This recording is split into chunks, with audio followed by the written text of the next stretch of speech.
어떤 사람들이 갑자기 당신을 흔드는 이유에 대해 생각해 본 적 있나요? 처음 보는 사람들이지만 마치 오랫동안 무의식 속에 살아왔던 듯한 인상을 남깁니다. 단순한 만남조차도 내면의 버튼을 누르고 기억, 고통, 기대를 일깨웁니다. 칼 융은 이를 원형의 충돌이라고 부릅니다. 두 사람이 아니라 두 개의 오래된 심리적 힘이 접촉하는 것입니다. 그리고 그 접촉은 당신을 풍요롭게 할 수도 파괴할 수도 있습니다. 대부분의 사람들은 누군가를 처음 만나는 순간 얼마나 심오한 심리적 과정이 시작되는지 깨닫지 못합니다. 하지만 융에 따르면 그 순간 당신이 의식적으로 보는 얼굴을 훨씬 넘어서는 무언가가 일어납니다. 당신의 내면적 상상력, 즉 집단 무의식의 오래된 원형 패턴이 몇 초 만에 활성화되어 당신 앞에 있는 사람에게 의미, 힘, 심지어 위험까지 부여하기 시작합니다. 그렇기 때문에 어떤 사람들은 당신에게 평범하게 보이고 어떤 사람들은 설명할 수 없는 영향을 끼칩니다. 그들은 당신 내면에서 조용히 기다리고 있던 원형에 접근했기 때문입니다. 융은 이를 원형 충돌이라고 부릅니다. 두 사람 사이의 의식적인 소통 이전에 두 가지 주요 심리적 힘, 두 가지 상징적 구조가 접촉합니다. 이러한 접촉은 표면적으로는 대화처럼 보일 수 있지만 깊은 곳에서는 수천 년간 이어져 온 집단적 패턴이 서로를 탐구하고 시험하고 초대하는 과정입니다. 그렇기 때문에 어떤 사람들은 과장되게 매력적으로 보이고 어떤 사람들은 혐오스럽고 어떤 사람들은 위험해 보이며 어떤 사람들은 일종의 집처럼 편안한 느낌을 받는 것입니다. 상대방이 이러한 효과를 의식적으로 만들어내는 것이 아니라 오히려 무의식 속에 있는 원형적 내용을 상대방에게 투사하는 것입니다. 이러한 투사의 첫 단계는 대개 직관적입니다. 정당화할 수 없는 상황입니다. 그들에게는 뭔가 있어 라고 말하지만 그것이 무엇인지 알 수 없습니다. 이러한 불가해함은 사실 원형의 특수한 본질에서 비롯됩니다.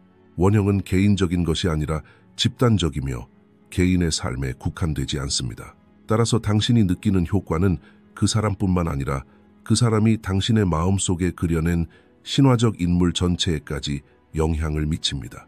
예를 들어 누군가가 당신에게 신뢰를 불어넣는다면 그 사람은 무의식적으로 당신의 내면에 있는 아버지 원형을 활성화했을 수 있습니다. 만약 누군가가 극도로 현명하고 거리감 있고 심오해 보인다면 그들은 현명한 노인 원형에 접근한 것입니다. 만약 누군가가 통제할 수 없는 흥분을 불러일으킨다면 그들은 사랑하는 원형의 집단적 힘을 촉발한 것입니다. 하지만 가장 복잡한 것은 그림자 원형입니다. 왜냐하면 이 경우 당신이 만나는 사람은 자신의 어둠이 아니라 당신의 억압된 어둠을 드러내기 때문이며 이는 당신에게 큰 불편함이나 강한 매혹을 유발할 수 있습니다. 바로 여기에 원형 충돌에 보이지 않는 역동성이 존재합니다. 상대방은 자신의 억압된 내용을 인식하지 못하지만 상대방은 이 내용의 표면적 상징이 됩니다. 융의 말에 따르면 원형은 무의식의 자율적인 힘입니다. 다시 말해 당신이 그것들을 알아차리려고 하지 않더라도 그것들은 당신을 알아차리고 당신을 인도하고 당신의 감정을 형성하고 당신의 인식을 재조정합니다. 누군가를 만났을 때 느끼는 강렬함은 사실 상대방의 무의식적 구조가 아닌 당신 자신의 무의식적 구조의 힘입니다. 따라서 누군가를 사랑하거나 두려워하거나 불편하거나 첫눈에 끌리는 것은 종종 합리적인 평가가 아니라 원형적인 각성입니다. 어떤 집단에 들어가면 어떤 사람들은 당신을 위로하고 어떤 사람들은 당신을 불안하게 만듭니다. 어떤 사람들은 낯설게 느껴지고 어떤 사람들은 익숙하게 느껴질 수 있습니다. 하지만 이러한 감정의 대부분은 실제 사람과 관련이 없습니다. 집단 무의식이 그들을 통해 촉발하는 상징적 영역과 관련이 있습니다.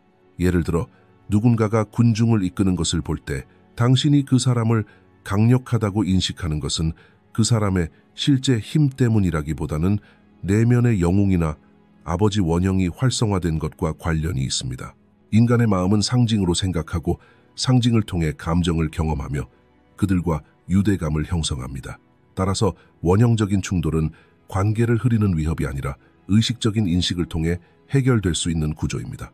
이 섹션에서 가장 중요한 질문은 이것입니다. 왜 어떤 사람이 당신에게 그토록 큰 영향을 미칠까요? 당신에게 영향을 미치는 것은 그 사람이 아니라 그 사람을 통해 깨어나는 원형적 힘입니다. 당신의 지각은 그 힘에 의해 증폭되고 예리해지고 때로는 어둠 속으로 끌려가기도 합니다.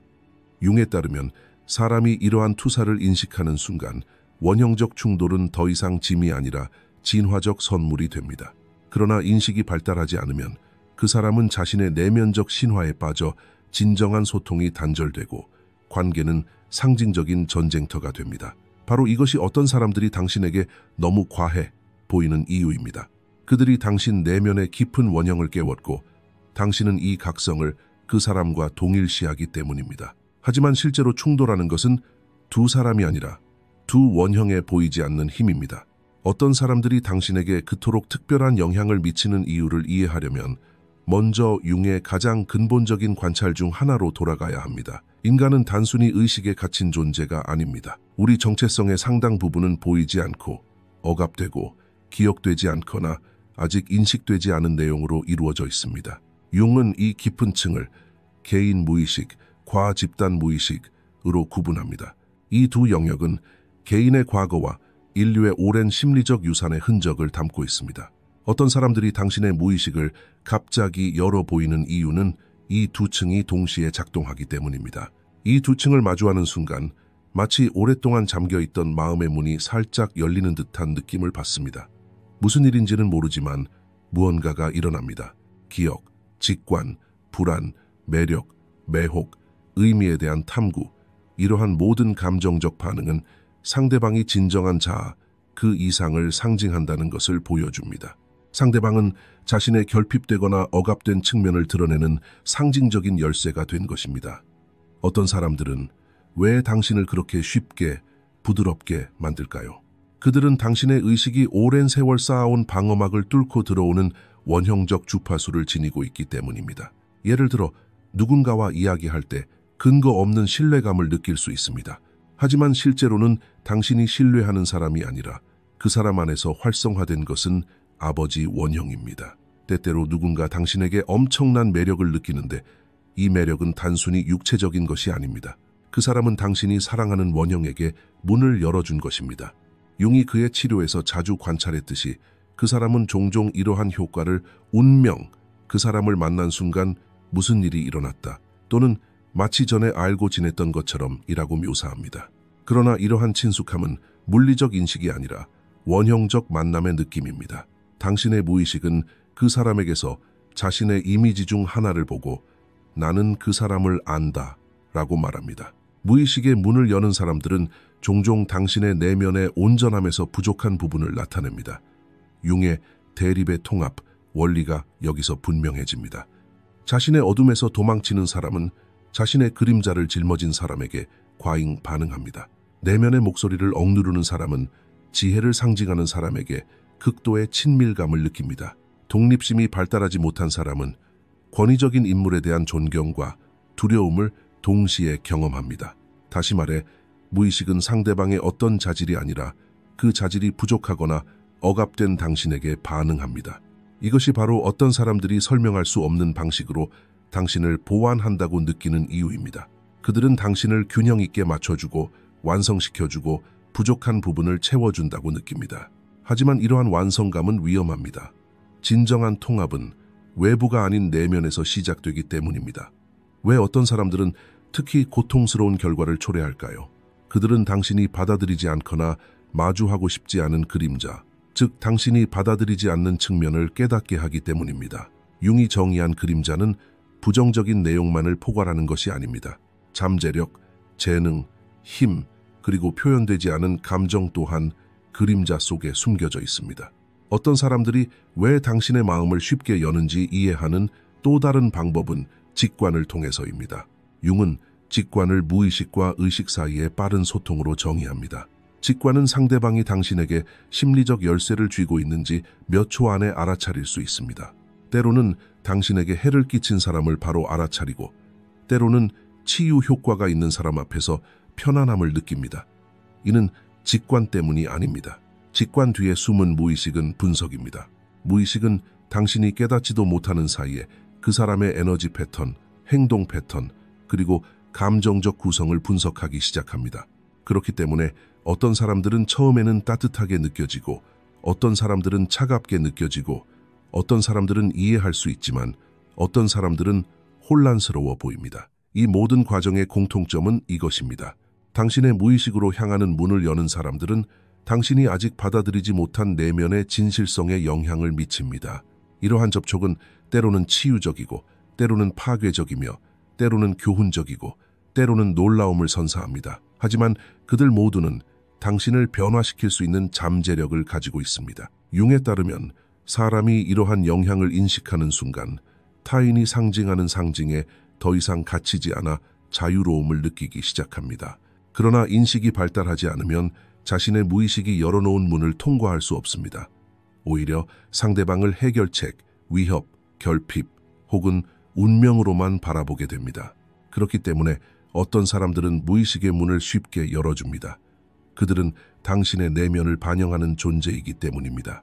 당신 안에 부족하거나 억압된 것이 무엇이든 그 사람들은 그 이야기를 당신에게 되돌려줍니다. 이러한 반영이 인식되면 변형으로 이어지고 인식하지 못하면 중독으로 이어집니다. 누군가 예상치 못한 영향을 끼쳤을 때 처음에는 종종 복합적인 강도를 느낍니다. 그 사람에게 끌리고 거리를 두고 싶고 안전하다고 느끼고 이상한 위협감을 느낍니다. 융의 이론에 따르면 이러한 강렬한 감정 반응은 관계 역학만으로 설명되는 것이 아니라 무의식에서 활성화된 원형 에너지가 표면으로 드러나는 것과 관련이 있습니다. 바로 이 지점에서 중요한 질문이 제기됩니다. 이 영향은 위협일까요? 아니면 진화적 선물의 시작일까요? 융에 따르면 답은 사람이 이 원형적 영향에 어떻게 반응하느냐에 달려 있습니다. 무의식의 문이 열릴 때 방출되는 에너지는 중립적이지 않기 때문입니다. 의식적으로 통합하지 못하면 파괴적인 압력을 가할 수 있지만 자각적으로 다루면 심리적 진화에 놀라운 도약을 가져올 수 있습니다. 누군가가 당신에게 너무 과해 보이는 주된 이유는 무의식이 지닌 투사의 힘 때문입니다. 투사는 단순한 감정의 전달이 아닙니다. 사람은 무의식적으로 자신의 내면을 상대방에게 투사하고 그 사람에게서 그 내면의 자아를 실제처럼 인식합니다. 이는 원형의 압도적인 존재감으로 이어져 관계를 현실과 단절시킵니다. 예를 들어 누군가를 실제보다 훨씬 더 현명하고 더 강력하고 더 어둡고 더 위험하고 더 매혹적으로 보는 것은 그 사람의 본질적인 자질에서 비롯되는 것이 아니라 무의식 속에 잠재된 원형적 이미지에서 비롯됩니다. 융은 강렬한 존경은 강렬한 증오만큼 위험하다고 주장합니다. 왜냐하면 둘 다 자신의 일부를 다른 사람에게 내어주는 신호이기 때문입니다. 이러한 경우 관계는 두 성인 사이의 관계가 아니라 원형과 자아 사이의 관계입니다. 그리고 이러한 비대칭성은 어느 시점에서 억압, 단절 또는 정체성 붕괴를 초래할 수 있습니다. 첫 번째 형태의 위험은 자신의 그림자를 지닌 사람에게 자신을 잃는 것입니다. 그림자 원형은 억압된 충동, 거부된 감정, 활용되지 않은 잠재력, 그리고 인정받지 못한 어두운 측면을 포함합니다. 당신에게 과도한 영향을 미치는 누군가가 당신의 그림자를 자극했다면 당신은 그 사람에게 강렬한 끌림이나 강렬한 증오를 느낄 수 있습니다. 두 경우 모두 상대방의 현실이 아니라 무의식 속의 어둠이 작용하고 있습니다. 따라서 그 사람과 함께 있으면 안 되는데 멈출 수가 없어 또는 아무 이유 없이 그 사람을 미워해 와 같은 표현은 융의 관점에서 원형적 과잉의 징후입니다. 이 과잉은 의식적 자아를 넘어서 사람의 행동을 통제하기 시작합니다. 다시 말해 위험은 그 사람 자체가 아니라 그들이 당신 안에서 촉발하는 무의식적 역학에 있습니다. 두 번째 위험은 자신의 자아를 상대방에게 용해시키는 것을 선택하는 것입니다. 원형적 영향력이 커짐에 따라 투사의 마법이 진정한 자아의 목소리를 가려버리기 때문에 자신의 결정, 감정, 정체성을 뒷전으로 밀어냅니다. 이 과정에서 상대방의 승인, 관심 또는 존재 없이는 불완전함을 느끼게 됩니다. 융은 이러한 상황을 정신적 의존이라고 설명합니다. 사람은 자신이 투사하고 있음을 깨달을 때 투사했던 부분을 되찾기 시작합니다. 이러한 회복 과정은 융이 개성화라고 부르는 변화의 근본적인 단계입니다. 사람은 자신이 타인에게 투사했던 힘, 지혜에 대한 갈망, 어두운 면, 사랑, 분노를 외부가 아닌 자신 안에서 찾기 시작합니다. 이러한 변화가 일어나면 원형 에너지는 더 이상 넘쳐 흐르지 않고 자신의 발전을 위한 내면의 안내자로 변모합니다. 원형적 영향을 진화적 선물로 진정으로 변화시키는 것은 바로 자각입니다. 이 강렬한 감정이 정말 나에게 속한 것인가, 아니면 나에게 속한 것인가 라고 묻는 순간 투사는 사라지기 시작합니다. 관계는 더 이상 의무, 운명, 주문이 아니라 스승, 거울, 그리고 일깨워주는 존재가 됩니다. 어떤 사람들은 우리 삶에 잠깐 등장하지만 그들의 영향은 오랫동안 지속됩니다. 왜냐하면 그들은 우리에게 문을 열어주고 우리가 숨겨왔던 내면을 드러내기 때문입니다. 융에 따르면 이러한 가시성은 축복입니다. 누군가가 이 축복을 인식하고 의식에 통합한다면 그 관계는 트라우마가 아닌 성장의 원천이 됩니다. 따라서 당신에게 지나치게 영향을 미치는 사람들은 두 가지 뚜렷한 길을 제시합니다. 당신이 맹목적으로 굴복하면 그들은 위험 요소가 됩니다. 당신이 의식적으로 그들에게 다가가면 그들은 진화의 선물을 제공합니다. 그들은 당신의 어둠, 잠재력, 미완성된 측면, 그리고 억압된 욕구를 가시화합니다. 누군가가 이러한 것들을 의식적으로 받아들인다면 그의 삶에는 심오한 변화가 시작됩니다. 하지만 만약 이 모든 에너지를 다른 누군가에게 속한 것으로 착각한다면 그들은 자신의 힘의 원천을 잃게 됩니다. 융이 자주 강조했듯이 투사가 철회될 때 사람은 자신을 알기 시작합니다. 그리고 사실 모든 이야기는 바로 여기에서 시작됩니다. 융의 임상 연구에서 가장 두드러진 발견 중 하나는 사람들이 종종 실제 관계가 아닌 공간에서 관계를 경험한다는 사실이었습니다. 융의 관점에서 많은 내담자들은 상대방이 아니라 상대방이 지니고 있다고 인식하는 원형과 갈등을 겪고 있었습니다. 다시 말해 문제는 실제 사람들 간의 만남이 아니라 무의식적인 이미지들 간의 만남에서 발생했습니다. 이를 가장 분명하게 보여주는 사례 중 하나는 융이 수년간 치료해온 젊은 여성이었습니다. 그녀는 남성을 만날 때마다 극심한 불안감을 느꼈습니다. 맥박이 빨라지고 목소리가 떨렸으며 이성적으로 말하기가 어려웠습니다. 그러나 이 남성의 행동에는 위협적인 요소가 전혀 없었습니다. 융은 이러한 만남의 근원을 이해하기 위해 내담자의 무의식을 파헤쳤고 그 과정에서 여성이 실제로 남성을 보고 있는 것이 아니라 남성에게서 자신의 그림자 원형의 모습을 보고 있음을 깨달았습니다. 그녀가 수년간 억눌러온 분노, 취약성, 통제 욕구, 그리고 어두운 감정들이 이 남성의 모습 속에서 구체화된 것입니다. 그녀는 상대방이 아니라 자신의 어둠에 반응하고 있었던 것입니다. 융의 말에 따르면 내담자의 마음속에는 두 사람이 있는 것이 아니라 한 사람과 그 안에 숨겨진 어둠이 있었다. 이 사례의 더 깊은 측면은 내담자가 남자에게 보인 반응에 매 만남마다 변화하는 힘을 가진 에너지가 있었다는 것입니다.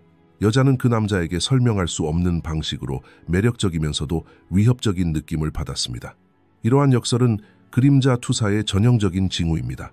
그 사람은 자신에게서 벗어나고 싶어 하는 동시에 자신에게 다가오려는 힘을 인식합니다. 여기서 투사는 단순한 투사가 아니라 포착의 과정이었습니다. 여자는 자신의 그림자를 포착했지만 의식적으로 포착하지 않았기 때문에 강렬한 두려움으로 경험했습니다. 융에 따르면 그림자와의 첫 만남은 종종 두려움을 불러일으킵니다.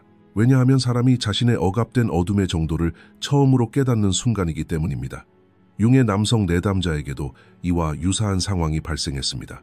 내담자는 직장에서 젊은 여성 직원을 만났을 때 설명할 수 없는 친밀감을 느꼈고 그녀를 실제 자신보다 훨씬 더 깊고 현명하고 직관적이며 상호 보완적인 존재로 보았습니다. 융이 이 남성의 투사를 분석했을 때 그는 젊은 여성이 사실 매우 평범했지만 남성의 내면에 있는 아니마 원형, 이 그녀에게 복합적인 이상화된 이미지를 만들어냈다는 것을 깨달았습니다. 다시 말해 내담자는 여성을 보는 것이 아니라 자신의 영적인 여성적 측면을 보고 있었던 것입니다. 결과적으로 그는 여성에게 극도로 친밀감을 느끼고 의미를 강하게 부여하며 심지어 운명에 대한 믿음까지 품고 있었습니다. 칼 융이 내담자가 실제로 여성이 아닌 자신의 아니마 이미지를 보고 있다고 말했을 때 남성은 처음에는 이를 부인했습니다. 원형적 투사는 너무나 강력해서 사람들은 자신이 투사하는 것조차 현실로 착각할 수 있기 때문입니다. 그러나 과정이 진행되면서 남성은 여성의 존재 자체가 트라우마를 일으키는 것이 아니라 오히려 자신에게 영적인 측면이 없다는 것을 깨달았습니다. 의식이 깨어나면서 원형의 과잉이 사라지기 시작했고 남자는 감정을 안정시켜 관계를 의미 있지만 의존적이지 않은 수준으로 되돌렸습니다. 이 사례에서 융이 내린 결론은 명확했습니다. 사람이 투사를 철회하면 자유를 되찾는다. 원형 갈등의 가장 극적인 형태 중 하나는 집단 내에서 발생하는 일련의 투사입니다. 융의 임상 기록에서 한 내담자는 팀 내에서 끊임없는 오해를 호소했습니다. 그는 소외되고 무시당하고 위협받는다고 느꼈습니다. 그러나 융은 이 사람이 집단에서 실제로 자신을 그렇게 대하는 것이 아니라 자신의 무의식적인 평가절하 패턴을 집단 구성원에게 투사하고 있다는 것을 깨달았습니다. 집단은 적대적이지 않았습니다. 그는 자기 내면의 적과 싸우고 있었습니다. 융은 이를 집단 투사라고 정의했습니다. 원형이 여러 사람에게 동시에 투사될 때 개인은 집단 앞에서 무력감을 느낍니다.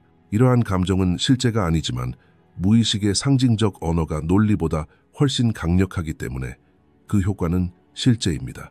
이러한 사례들은 원형적 갈등이 어떻게 발생하는지 보여줄 뿐만 아니라 원형이 인간의 인식을 어떻게 왜곡할 수 있는지도 설명합니다. 융에 따르면 위험은 상대방이 아니라 자신의 무의식적 내용을 관리하지 못하는 개인에게 있습니다. 무의식의 힘이 인식되지 않을 때 개인은 현실이 아닌 자신의 내면적 신화의 이미지를 경험하기 시작합니다. 이는 관계의 단절, 오해, 그리고 극심한 감정 변화를 초래합니다. 그러나 개인이 자신의 투사를 인식할 수 있게 되면 원형적 갈등은 해결됩니다. 개인은 자아감을 되찾고 관계를 건강한 수준으로 끌어올립니다. 이러한 임상적 결과는 원형적 갈등이 파괴가 아니라 인식된다면 가장 강력한 변화 영역 중 하나임을 분명히 보여줍니다. 왜 어떤 사람들과 헤어질 수 없는지 생각해 본 적이 있나요? 논리가 끝났다고 말하는데도 왜 감정은 그들에게 매달리는 걸까요? 융의 원형 이론은 이 깊은 심리적 매듭 뒤에 숨겨진 보이지 않는 메커니즘을 명확하게 드러냅니다. 만약 어떤 사람이 더 이상 단순한 사람이 아니라 원형의 매개체가 된다면 그 사람과 거리를 두는 것은 단순한 관계가 아니라 내면의 상징을 뜯어내는 것만큼이나 강력한 힘을 발휘합니다. 원형의 중력은 육체적 매력, 습관, 심지어 사랑 그 자체보다 강할 수 있습니다. 이 끌어당김은 마음의 표면이 아니라 집단 무의식 깊은 곳에서 작용합니다. 원형이 촉발되면 그 사람은 상대방이 아닌 자신의 내면의 갈망, 미완성된 이야기, 그리고 불완전한 구조와 연결됩니다. 따라서 관계가 끝나더라도 원형의 유대감은 지속되고 그것을 끊는 것은 거의 불가능하다고 느껴집니다. 융에 따르면 어떤 사람이 원형을 대표할 때 그 사람과의 연결은 이성적으로 설명될 수 없습니다. 왜냐하면 그 유대감은 전기적인 것이 아니라 신화적인 것이기 때문입니다. 예를 들어 남성이 아니마 원형을 외부로 투사할 때 그는 여성을 진정한 자아가 아닌 자신의 영적인 여성적 측면의 이상화된 이미지로 인식합니다. 여성은 더 이상 단순한 여성이 아니라 남성의 내면적 탐구를 상징하는 존재가 됩니다. 마찬가지로 여성이 아니무스 원형을 투사할 때 남성은 권위, 힘, 방향 또는 지혜에 대한 내면적 욕구의 상징이 됩니다. 이러한 상황에서 사람은 관계와의 이별을 상실이 아니라 자신의 정체성의 일부를 잃은 것으로 인식합니다. 떠나는 것은 그 사람이 아니라 그 사람의 내면적 자아가 지닌 의미가 사라진 것입니다. 따라서 원형적 유대감은 논리적으로 끝나는 것이 아니라 의식과 함께 사라집니다. 이별을 어렵게 만드는 또 다른 동력은 원형의 집단적 힘입니다. 원형은 개인적인 기억뿐만 아니라 수천 년에 걸친 인간 경험의 흔적으로 가득 차 있습니다. 누군가 당신의 사랑하는 원형을 자극하면 삶의 감정뿐 아니라 사랑, 열정, 결합, 상실에 대해 인류가 축적해온 상징들이 활성화됩니다. 그림자 원형이 자극되는 관계에서는 이별이 더욱 어렵습니다. 그림자는 어두운 면뿐만 아니라 억압된 잠재력까지 포함하고 있기 때문입니다. 상대방에게서 표현할 수 없는 자질을 발견하면 그 사람에게 강한 매력을 느낍니다. 이러한 매력은 반드시 낭만적일 필요는 없습니다. 때로는 존경, 의존, 분노, 호기심이 뒤섞인 유대감으로 나타나기도 합니다. 상대방을 잃었을 때 그들은 마치 자신의 억압된 면들을 잃어버린 것처럼 느낍니다. 따라서 이별은 단순히 그 사람과의 관계를 끊는 것을 의미하는 것이 아니라 자신의 잠재력으로 향하는 간접적인 길을 잃는 것을 의미합니다. 따라서 원형적 매력은 결코 끝나지 않습니다. 설령 이별하더라도 그 사람과의 미완의 관계를 가지고 있기 때문입니다. 원형의 매력을 가장 강하게 만드는 요소는 바로 그 사람 자신의 내면의 불완전함입니다. 원형이 발동될 때 그 사람은 완전함을 느끼고 상대방은 그 사람의 부족한 면을 완성하는 상징이 됩니다. 그러나 이러한 완성은 환상에 불과합니다. 진정한 온전함이 아니라 원형적 결합의 느낌입니다. 융에 따르면 이러한 느낌의 위험은 그 사람이 자신을 외부에 내맡기는 것입니다. 내면의 공허함을 채우는 대신 그 사람은 외부의 사람을 그 공허함에 대한 상징적 해결책으로 삼습니다. 이러한 의존성이 시작되면 그 사람과의 결별은 거의 불가능해집니다. 왜냐하면 파트너를 잃으면 관계뿐만 아니라 내면의 균형 감각까지 잃을 것이라고 느끼기 때문입니다. 그러나 융의 가장 위대한 발견은 바로 이것입니다. 원형적 유대감은 해소될 수 있습니다. 이러한 해소는 그 사람과의 결별이 아니라 투사를 되찾음으로써 이루어집니다. 그 사람이 나는 그들에게서 무엇을 찾고 있는가? 그 사람은 나의 어떤 면을 상징하는가? 왜 나는 그 사람 없이 불완전하다고 느끼는가? 라고 질문할 때 원형의 마법은 사라지기 시작합니다. 상대방은 더 이상 상징이 아니라 하나의 사람이 됩니다. 이러한 자각이 달성되면 사람은 의존에서 자유로 나아갑니다. 융에 따르면 원형적 유대감을 끊는 유일한 방법은 내면을 외부의 표상으로부터 되찾는 것입니다. 그러면 분리는 고통스럽지 않고 통합의 단계가 됩니다.